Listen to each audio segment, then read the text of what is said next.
You kick us off, Dave. Hey everyone, welcome to our Trustmark working group Take Action series. We're in week 3.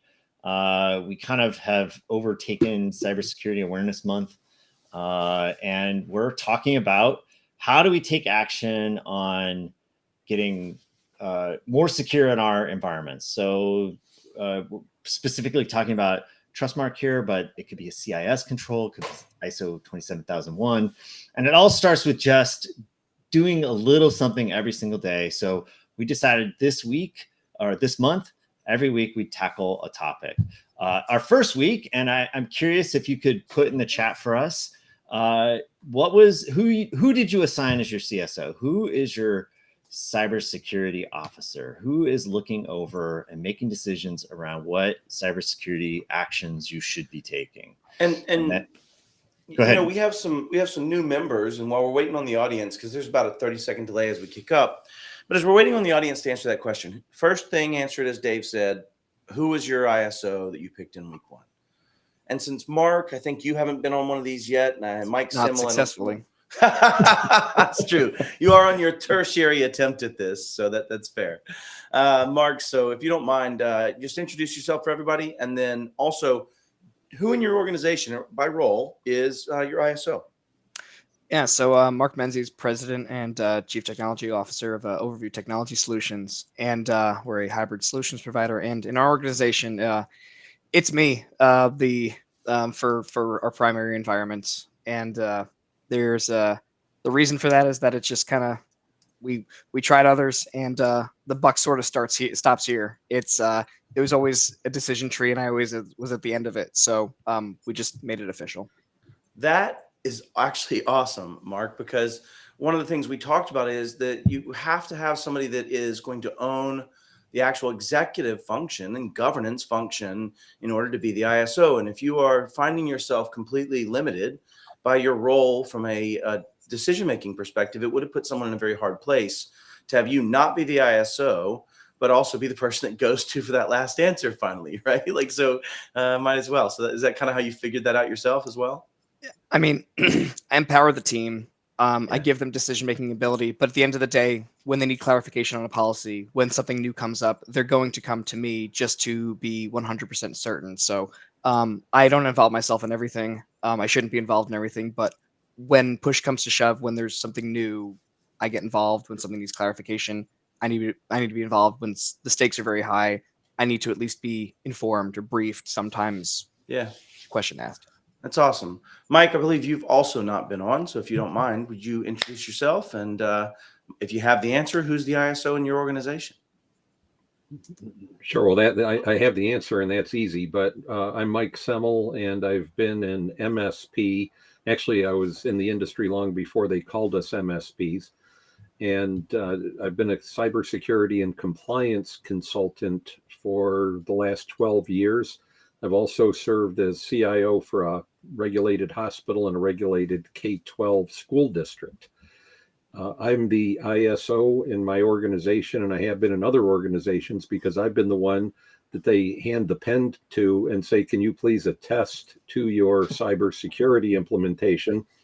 And if my signature is going to be on that piece of paper, I don't want to have any doubts about what we did to meet those requirements. That's awesome. Chris, have you been on one of these yet? If not, I mean, everybody knows who you are. I have been on one before. All right, perfect. We'll keep moving. Dave, back to you, bud. What are we doing?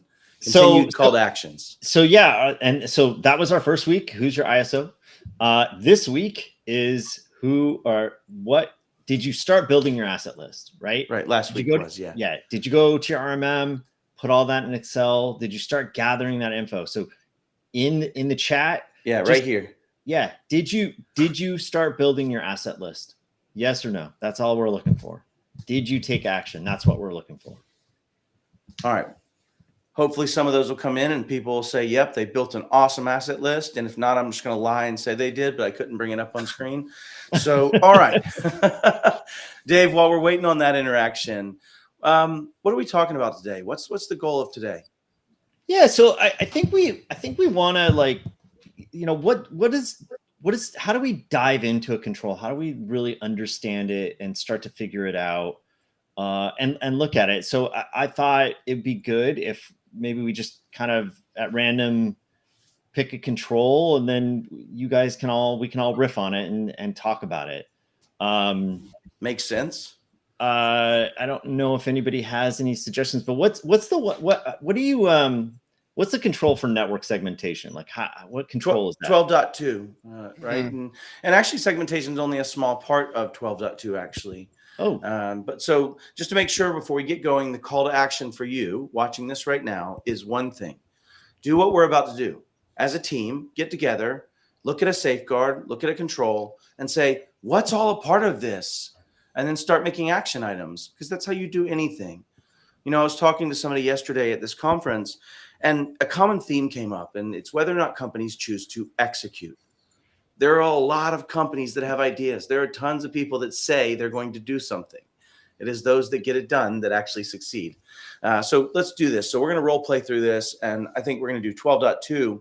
But in order to do it, the first thing you should do is take out the control and any guidance and guiding materials that you can find for it, right? Does everybody agree with that pretty much, Chris? Would you say? I would say, yes, I agree. I think there's a few other things that go with it. Boom. Okay, so we are going to pull those out. This is a visual guide that I have for CIS that I use. The only things that really matter for our purposes today are going to be mostly the yellow and the orange. The side greens are basically the other things this ties into. But it says we need to, at the minimum, address three things: segmentation, principle of least privilege, and accessibility. Wait, what? We need to care about people being able to access the network? This is crazy talk. I digress. All right, so who wants to kick it off? What are the things we need to think about? And we'll just keep a virtual notepad over here in our head. What are the things we need to be dealing with if we're trying to solve this control? Who wants to go first? Well, when I think about this control is like, what scope are we looking at? Like, I feel like, back in the day when I did, enterprise level kind of security stuff, we'd always try and figure out like, okay, what data do we have to secure, right? And what data do we not have to secure? Because that may change the dynamic of how we do stuff, right? It may make it easier, it may make it harder, right? It kind of depends on what you find. Can I refine that a bit, Dave? Just as a question. It's not what data do we have to secure, right? Protect surface and attack surface. We have to protect all the data that's sensitive or that matters. Mm-hmm. But it's also like when we talk about network segmentation, we need to know where that data is, what's sensitive, what matters that we need to have segmented so that we can keep the other stuff that doesn't need to access it logically separated. Right. Okay. That's the essential thing. So it's a matter of where the data is and what kind of data we have. Right. So you were on the exact point. I just wanted to refine it just a smidge. No. That's good. That's good. Okay. So we need to know where the data is. And if we're playing along at home in Control 3, we will have started to build a data inventory at some point, right? We'll have started to say that. So I'm going to write down my one task that we need is we need to make sure that we have a data inventory. All right. So that's my one bullet I'm going to put up. What else, guys? What else do we want to come up with here? I mean, I want to kind of comment on the data, identifying what data you're trying to protect. It's not always just the like non-public information, CUI. Sure. It's not always those things. Sometimes it's the data that can give you access to the other data, or the data that's separated and you put the pieces together and you can figure something else out. That's important to protect too. So just kind of want to comment on that. Well, and this is actually a great point, Mark. I give you Matt points. They're not worth very much. They're non-transferable. I've been saving them up. You have you. That's I had to awesome. give It's going mine to turn like a back. camel jacket at some point. But no, it's a great point you make. Is like, oh, I got lost in the camel jacket joke. Mark, refresh me where you just went. I apologize. No, So it's not just the data you're Oh, protecting. yeah. It's Okay, sorry, I'm back on track. Just So so see my face. Yeah. I did. So the problem is that we often think meeting compliance. And I was just in a talk yesterday with an MSP, and I said it depends, which is the number one security answer of all time. But when you talk about what you just said, Mark, you're looking past the compliance and towards not getting punched in the face, or if getting punched in the face, dodging it so it's a glancing cheekbone blow and not a face punch. And so I think to your point is we need to actually think about not just where the data is, but the access to that data, the way we manage admin credentials, the way we manage accounts, and a lot of that's Network accounted architecture, stuff for like that. in Yeah. other controls, right? As long as we're applying those broadly. But I just want people listening to keep your heart where Mark's heart was, because genuinely, if you're thinking about like, how would I pwn this account? Then no matter where the data is, nor how segmented it is, it's still going to be stolen, right? And so you have to think beyond that point, but it's a great call out. So Mark's bullet point is understand that we have to actually think about the access to that data path as well, right? So far, Well, that's what we got as bullet points. Go ahead. And more so than that, and Mark, I'll give you Dave points, but they're absolutely worthless. Absolutely worthless. I don't think people think about the combination of data, right? A lot of people will say, "Oh, I've got this really important stuff that's sitting over here, and that's segmented off. But this other thing, it's not really a big deal. And then I got this other thing from HR that's not really a big deal." But when you add those, when they're additive, when you put them together, they actually create a really big deal, right? Like, so it's one of those things, like, we don't think about how the data interacts sometimes. So I think there's another control that's about data workflow, right? It's like how the data works together, right? So again, understanding one control can lead you down a lot of other controls, right? Like, so I think is Matt's well, and point if you look at all this, well, and if you look at this illustration, all of the green dots on the left are dependent controls, right? They're things that Right. actually either flow, and it's a great way for us to call this out so people become familiar with it, right? Configure data access control lists, and encrypt sensitive data in transit. Those are all things that'll depend on that, because what is in transit on that network we're about to talk about. So we may have to deal with what are we doing for those things. So great call out, Dave, is that remember the interdependence. But basically, so now we've come up with, right, we need to know where our data is, right? So we can start figuring out that location. We need to understand the impact of access to that data as well. Chris, do you have anything to add on some of this thing and how we might continue to add value to this? I'm sorry, and one more takeaway. I think we've kind of skipped ahead a little bit here. Let's do it. Back up. The premise of this safeguard is to establish and maintain a secure network architecture. It doesn't say out of the gate, just make sure all your data is secure, because how do you do that if you don't have the architecture properly built? And I think as MSPs, when I go back in time, I think sometimes it's easier to properly configure the means to the end, even if we still struggle with understanding what it is that we're going to protect when we're done.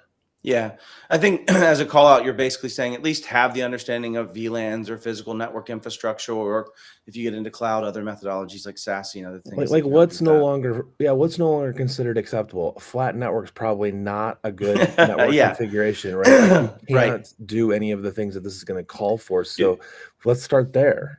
Maybe I'll get made fun of for this, but that's where you live on the edge, right? Do any of you have a network schema that you apply to all your clients, at least try to apply for VLAN commonality, things like that? If not, I'll share mine. I mean, even if you do, I'll share mine, I suppose. But do you guys use a common schema for how you manage VLANs? We do. And it just depends on the client. It depends on a lot of things, the complexity of their network. Like, how many people true story. rather what they're doing. But we have a basic one that we use so that we're not, VLAN 36 is not here, and it's the same. Like, we use the same one for printers. We try to use the same one for management and stuff like that. So. Yeah, absolutely. Dave, same thing. Yeah, same thing. We have a smaller client set, so we'll have clients that are as little as 5. So VLANing up 5 people is a little tricky, right? Like, oh, okay, yeah, we can VLAN your printer, the one printer that you have, and like so there are I think, like, it depends is a really important kind of prospect. But for us, absolutely, we have things that are segmented off, and the stuff that's risky, like IoT and stuff like that, I'm not going to have there. But I mean, talk a little bit about like how, like, we talk about this from a secure standpoint, but let's talk about it that availability standpoint. Is like, when you start segmenting this stuff, because it becomes complex, and it really starts to impact workflow at times, right? If we're not doing it well or correctly. Yeah, 100%. To your point, the availability can be impacted as we try to do the segmentation or the principle of least privilege reduction that we're going to be talking about here in just a minute. But to your point of the segmentation, what I wanted to unpack first before we move on is it can help to have a template of knowing that VLAN 12 is going to be your IoT network, and that VLAN 99 is going to be your guest network, and that VLAN 1 is going to be your control plane potentially, and that VLAN 2 is going to, right? Having those things in a way that you know what that is helps normalize the segmentation. And Dave, even to your point of having one printer, I know that it's on 199, and I know that it's on VLAN 12, and I know that that means I'm going to say only allow these protocols that I need over. And what I want to cover under that is when you're doing segmentation, it doesn't just mean make it flat and allow everything across everything, right? If you are going to segment, it can't just be because I can knock next door and get on the next network. Guess what? Yeah. There's only so much RFC space that I can scan, right? Like, Right. so I'm going to find the stuff connected. And so I think one of the things we're looking at is don't just segment for the purpose of logical segmentation. Also try to figure out what things you need between those network segments, which brings us right to Dave's point of accessibility being impacted. If you do this right, you're going to try to make the least privilege that is needed between those networks, right? And it doesn't just stop there, but I'll pause there for anybody else to jump in. I think we've covered that segmentation can't just be separation. It needs to also be an attempt at firewalling, reducing what services can access, getting down to maybe even single devices, single MAC addresses, things of that nature if you went that deep. But yeah. So one of the one of the things I want to touch on also is in terms of availability. You know, this conversation maybe 5-10 years ago would be different. But availability for us also means, you know, some of our employees are in the office sometimes they're not. You know, we have procedures for, hey, I'm sitting at home and the power went out or my internet went out. You know, are they going to be sitting there for 3 hours doing nothing? Well, I hope not. You know, Right. we have a protocol for hotspot, go to the a designated coffee house, throw on the VPN. That depending on what you're working on, obviously, in Sure. sensitivity and things like that. But availability also, those things need to be taken into consideration too, because it's not 1999. We're not sitting in the office, and if you leave the office, oh, you have to turn on PC Anywhere isn't working, can't use that anymore. Like, we're not. I just can't believe that neuron That came out of your mouth, anyway, man. That was a weird one to come Next is back. going to Yeah. say lap link. It's been a while. Oh But, man. you know what I mean? So, but those have to be taken into consideration when designing your network as well. Yeah. Yep. 100%. So anybody else? Well, what are some of the things, like, you know, you're talking about you know, having your printers off on a separate network. Sure. So is the idea that, okay, if this is all the printer network, I would never expect a PowerShell command to come from the printer side network into my control plane network. How do you technically start to think about hey, there's never going to be a time where this happens. Like, how do you kind of start to break that down? Mark, do you have any strategies for that? Wireshark, you could just look at the traffic, see what's talking, see what's not talking. You know, institutional knowledge, port 9100 is used for printing, I think, right? Or I'm an idiot, I don't remember. That's where I would have gone with it, Mark.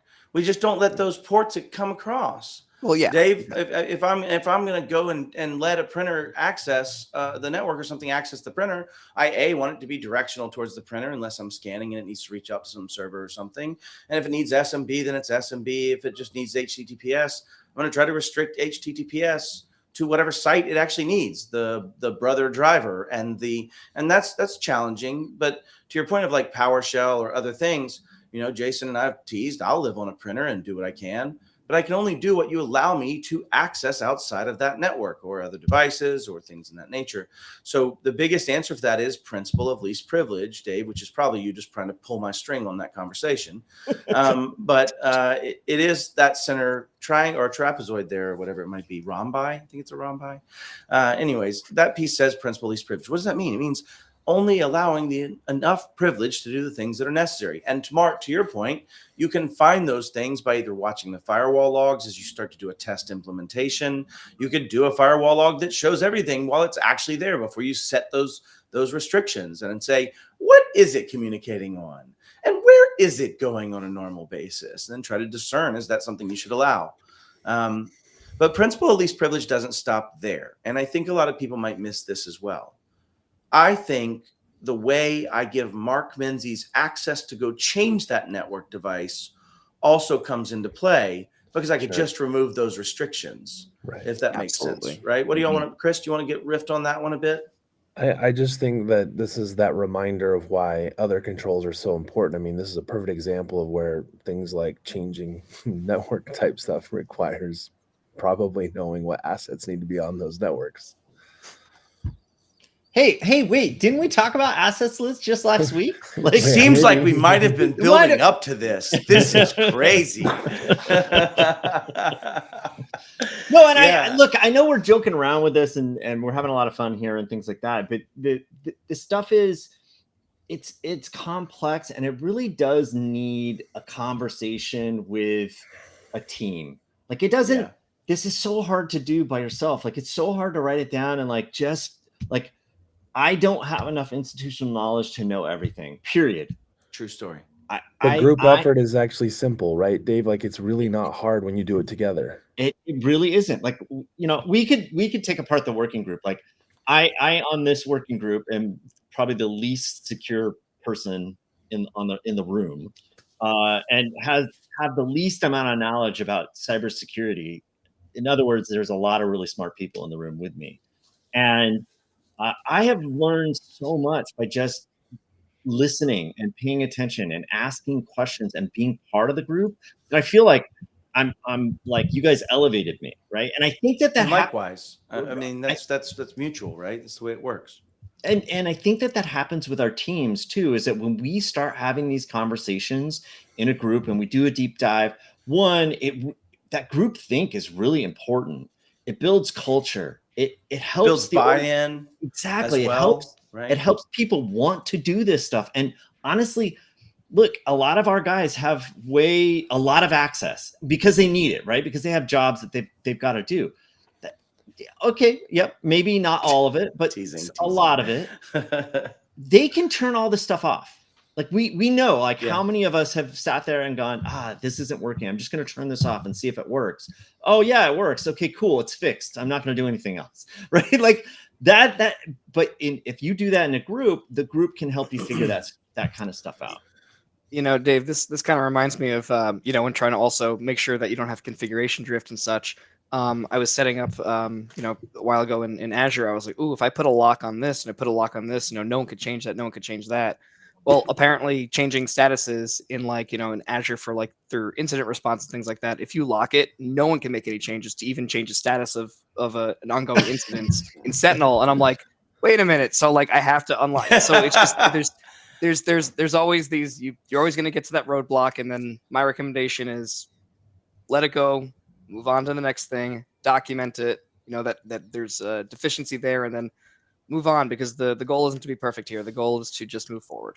Right, That's probably the best nugget out of this, Mark, is based on what Dave was saying and how complex this is and how much it ties together and the group think and all those things. It's always back to don't let perfect be the enemy of good. Yeah. Like at the end of the day, it's back to the same common point of just get started, start working through it. And if we were doing this in a real simulation, some of the actions that should be taken away is, hey, why don't we get together with our team and decide what is that standard we want? What are those things we need as minimum segmentation? And where are those logical points? Is it IoT, and IoT should never talk internally, but to talk outside?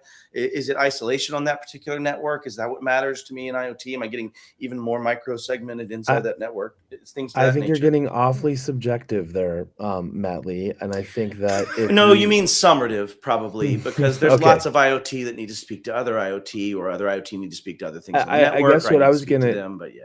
I guess my point was our goal here isn't to decide what types of devices need to talk to what networks for the MSPs watching, but in fact to consider what does those assets need to talk to rather than just turn. Yeah, but back up a bit. I really think there's something to be pushed back on here. What I mean is I have a list of asset classes, and those classes are separate so that they can be separated, right? And there are some that need to natively live together. Like maybe my desktops and laptops need to live on the same network. They have the same needs. But maybe I could decide my IoT as a general category is at least something that needs to be on a different VLAN. Now, to your point of what needs to talk to what, that's more of a principle of least privilege. I'm simply saying we need to make sure that you should start with what categorizations are you willing to work with? And it is very native to go along the ones like what they said, right? The things that are inside the network, IoT, servers, right? Those are the things. And so I don't know if you all follow a similar track, Mark, and I just want to make sure this isn't lost on MSPs. I had a server VLAN, right? I had a different VLAN if I needed something to be DMZ'd. I had a different, all I'm really saying is when you're talking about segmentation, it is very valid to go through and look at which ones need to be separated. And then to your point, Chris, and I don't want to miss this for people, sometimes people build crappy tools and they have to be on the same native VLAN and they have to work only in this way. And Chris, to your point, you'll only know that as you start digging into how those function. But it is, Right. in my opinion, better to start, and it's easier to start with a template of the way I'm going to function in network segmentation, and then deviate from that template rather Sure. than try to build Well, it. and every time, if that and makes Mark, sense. that's exactly what you brought up, right? Like, hey, you're gonna find roadblocks. You're gonna find things that need to be on your always primary control plane that you don't want there, or because they pose a security risk. Document it. Make sure there's a process for it. compensating control if you can. And find a compensating control for it, right? Like that is, Even if it's administrative, sometimes it has to be administrative. Hey, we know this is a problem. Don't do that. don't do sign that. the AUP. AUP Right. says don't do that. Don't do that. Yeah, No. yeah, exactly. and so I think it just brings us back to like, so taking the action this week. So the thing that we want to do this week, we have about 5 minutes left. The thing that we want to do this week is really dive into a control. Take one of these controls and tear it apart. Argue it as a team. Yeah, right? see what it looks like. Have the conversation of, hey, this is going to break everything if we put this in. Okay, great. How do we put this in without breaking everything? And start to have that conversation. And look, if your team is one person, like I get it. It makes it tough. That's why Tuesdays, Chris, I don't know times. I probably should have written that down, but Tuesdays there's the Trustmark peer call, right? Where you can jump on and have a conversation with other people that are going through the Trustmark. I'm sure there are similar things for CIS controls and stuff like that. Matt, I know you've talked about some of those types of groups where you can go in and just say, hey, I don't know what I'm doing. Help me. Right. Yeah, like, 100%. and it's peer help. And that's something to recognize and really dive into when you're going through this process. You're not by yourself. All you have to do is ask for help. The ISAL, you can jump in the CompTIA ISAL. Lots of people in there will help you out with Trustmark. I know I will help you probably poorly, not nearly as well as some of the other whatever. people. He keeps kicking himself in the face. What do you I know mean? that humility thing there. It's fine. No, Dave's I one of the know, smarter dudes I get to talk to. So I know how smart the other dudes are in this call. So I'm humility is I'm just lower than you guys. That's all. I'm not saying I'm bad. I'm just not as good. To think. Yeah, go ahead, Mark. Go. To what Dave's saying, though, in my experience, what I would find in the past is that I would be less likely to reach out to someone who seemed more knowledgeable, and that was just because, I don't know, intimidation. I don't like admitting that. I'm over this now, but I didn't like admitting when I didn't know something. But I found over time that those that are more knowledgeable didn't get there by accident. Matt is the summary of all of his mistakes and failures and such, and all the knowledge that others have imparted upon him. Yeah. Me too, exactly. Yeah. So the more knowledgeable someone is perceptually, and they actually know their stuff, they're probably more likely to want to help you than someone who's less knowledgeable, simply because they understand the value of that knowledge and want to help others and learn from them as well. So and keep that in it's a mind. form of giving back too, right? Because a lot of these guys had somebody walk them through this 10 years ago or 5 years ago or something like that. And it's like, hey, I'm paying it forward, right? Somebody did it for me. I'm going to do it for somebody else. Yeah. One more paste here. Yeah, I wanted. Hold on just a sec. Mark, one of the things that you said just a second ago, I really wanted to say something about because it resonates with me. The definition of expert isn't that you know it all. It's that you have tried a lot. Right. And I'm summarizing a smidge, but that you have continued to try and learn. And hopefully you're not a numpty that doesn't learn from your mistakes, in which case, your name's Matt Lee. But no, so genuinely, expert is really more about growing your knowledge by continuing to test. And I like these type of forums because people push back. Right, Chris pushes back on me. I push back on Mark. Mark pushes back on Dave, and so forth and so on. And it really does refine your way of how you understand this and what you're going to be doing. And so this call to action right now, I just want to make sure that everybody knows is just go sit down in the next week with some of your teammates. It doesn't have to be all of them, and talk through a safeguard and talk about what would this do to us, to Dave's point, right? Would this cause us a problem where we just literally cannot function? Or would we be able to implement this? And if not, what do we do as a compensating control? And maybe that, Mark, you said an administrative control. Let's dig into that just a smidge. What if it literally, to your point, is I'm going to put in the acceptable use policy that this device has to be here, but no new devices will be added in this way or other things. And maybe you set a policy that says every new product we're going to use can't be like this jackleg that needs us to be in the layer 1 VLAN of the same management network, right? Like Exactly. And maybe some sort of way of detecting when a bad thing would happen instead of a rule. A rule is something. Yeah. And maybe micro segmentation where you have some ability to filter between devices in the same network that do need those same broadcast capabilities, if that might be what's driving it, right? Not to and then you can start to look at, like, once you have like what you're needing for a compensating control, now you can go look at tools. Now you can go have the conversations around, hey, we need this thing to plug in here to help us out, right? Yeah. And I think this piece too, I just want to do it because we have a great comment from the audience. But at the end, the soft skills are more important than the security protocols. I think, I don't know about more important, but I will say if you try to deliver the security protocols without any of the soft skills as an organization, it won't go very well. You get more flies with honey or bees with honey or whatever than you do with vinegar. I don't know. Maybe I butchered that one, but no, it's good enough. Good enough. And maybe it's a perfect thing to end on. Dave, we've covered, in the last few weeks, and I appreciate you leading this group here. But we've covered in the last few weeks, first, have an ISO. Have an asset list, because if you don't have an asset list, you can't do anything.